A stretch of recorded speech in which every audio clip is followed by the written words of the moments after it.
There's an uneasy cloud hanging over the Mon Valley tonight. Steelworkers want to know what's going to happen to them now that President Biden has blocked Nippon Steel's bid to buy U.S. steel.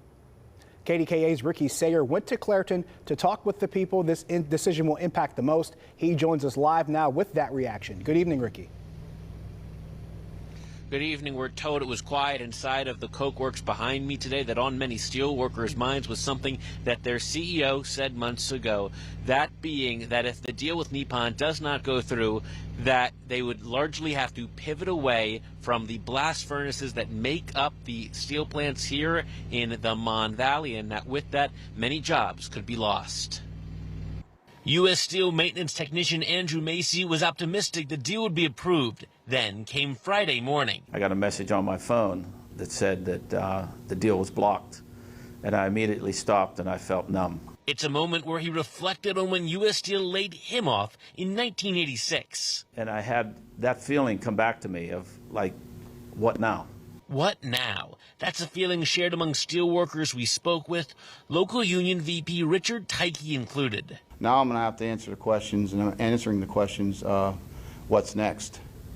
All day long, what's next? And Tyke says he doesn't have the answers. And none of us have a crystal ball. People are worried about losing their jobs. United Steelworkers International President David McCall says President Biden made the right choice for their union members and national security. Well, the irresponsible threats that were made by the CEO, we just need to move forward. McCall doesn't believe U.S. Steel will actually close plants, as the company's CEO has warned. So the future of the Mon Valley, I think, is good. We'll continue to make those good quality products that customers demand there. And a responsible management will continue to invest in those facilities. Steelworkers told us it's been years since they've seen investment. It's part of why they were looking forward to Nippon ownership. I think that they will litigate it, and they'll find that the facts are that it's the best thing that can happen to U.S. Steel is this acquisition by Nippon. Macy says he's already planning to retire in the next year. Now he's just hoping the next generation doesn't have to face what he did. So this is just, it's tough. It's just really tough at this point right now. But being a steel worker and steel worker strong, we'll bounce back. It'll come back. I also spoke with another steel worker who hopes that President-elect Trump will reverse Biden's decision.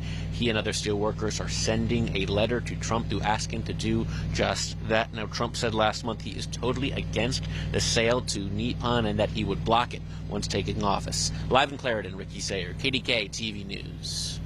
All right, Ricky, thank you. And tonight, reaction is also rolling in from Pennsylvania's U.S. senators. Senator John Fetterman says, quote, "I'm always going to trust and follow the wisdom and the judgment of the union. My goal is their goal, to protect the union way of life and allow it to endure." Meanwhile, Senator Dave McCormick says he, quote, "will do everything he can with the Trump administration and leaders in both parties to protect this vital industry and related jobs in Pennsylvania."